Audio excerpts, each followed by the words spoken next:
Welcome to the regular meeting of the City Cape Coral Council, December 13, 2010. This meeting will now come to order. We will now have the invocation by Councilmember Donnell. Please stand. Would you please bow your heads for a moment of prayer? Dear God, thank you for this day. Thank you for all of your people who are represented today. Thank you for this great city in which we live in. We ask that you would be with each and every one of us. We ask your blessings upon the council as we seek to strive and to do the will of the people and do good. We just ask, Lord, during this time, this season, that you would just bless each and every one of us, bless our families, keep us safe, protect us, and just bind us together as a community. And all these blessings, God, people said, amen. Please remain standing for the Pledge of Allegiance, led by Tia Kashmar, from Gulf Elementary School. I pledge of allegiance to the flag of the United States of America and to the republic for which it stands, one nation, under God, indivisible, with liberty and justice for all.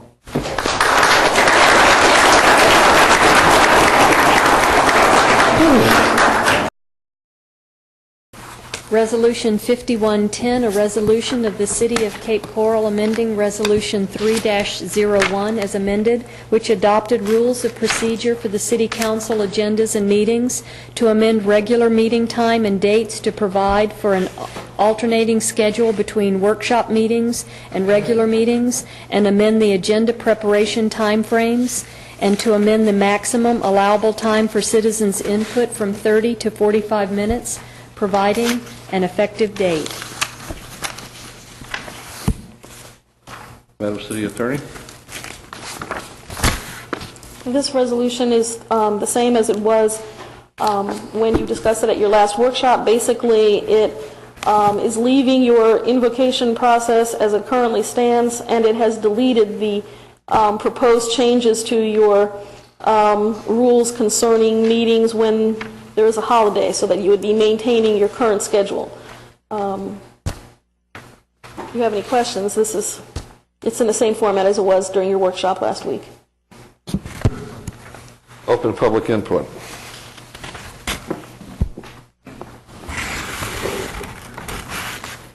Are you going to call names or? Just come on up.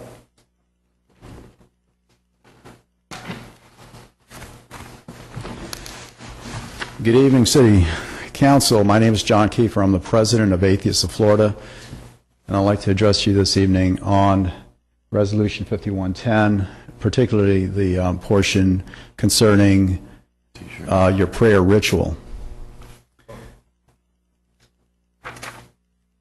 Earlier this evening, you had several veterans come up here, including active duty, and I, too, am a veteran, just want to indicate that, combat veteran. And one of the Marines that spoke mentioned honor, courage, and commitment. What we do as Atheists of Florida is about honor. As a minority, religious minority, it is about courage to speak up. And I've been doing this for a while. And so there is commitment here. I was here at your last meeting, and I'm here again, and you may see me again. This is about commitment, and this is about honor, and this is about courage, and I commend my fellow atheists who have come out here tonight and sat through a very long and arduous meeting. Now, last time I was here, when we talked about the prayer ritual, the invocation, Councilman McGrail stated something to the effect that, well, I could just go ahead and leave during the prayer ritual, or that another may have said something to the effect I could come in late, 5 minutes late. This is done at the beginning. And this is concerning to me from a constitutional point of view. The Constitution, specifically the 14th Amendment, equal protection. I just want to read a little bit about that, if I may.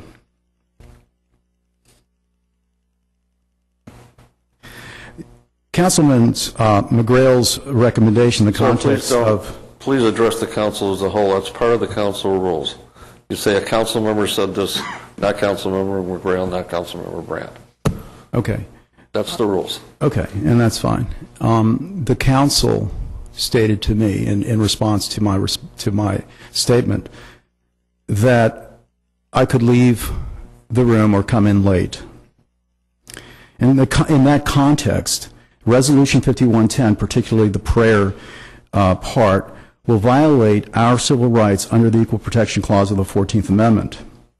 The Equal Protection Clause of the 14th Amendment of the United States Constitution provides that no state shall deny to any person within its jurisdiction the equal protection of the laws. You see, you're forcing me as an atheist to do something completely different so that you can conduct a prayer ritual.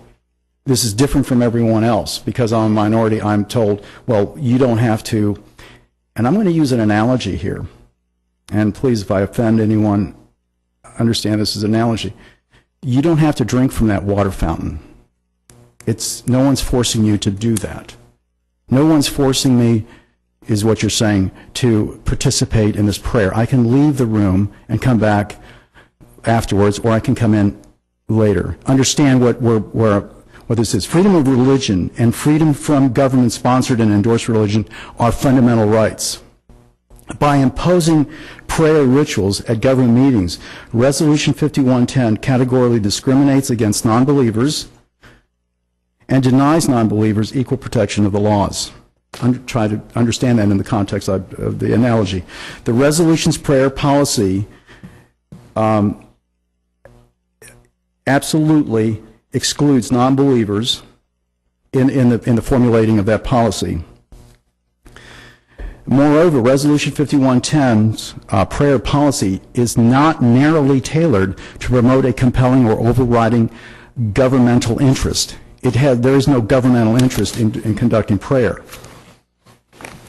Instead, the prayer policy in Resolution 5110 serves no legitimate end of government and has the purpose and effect of advancing religion, endorsing religion, and conveying religious messages.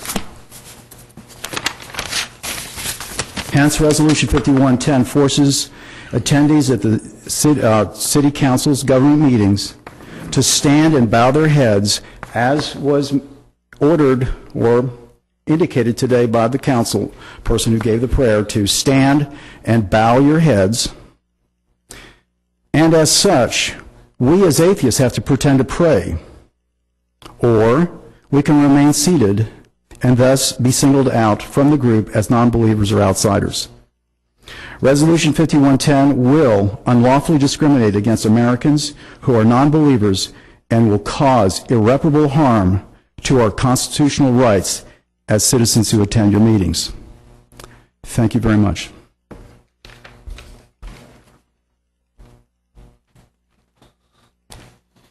Good evening. My name is Ed Golly, and I'm the chairman of Atheists of Florida, here to speak on behalf of citizens of this community who also share our appraisal of the invocation.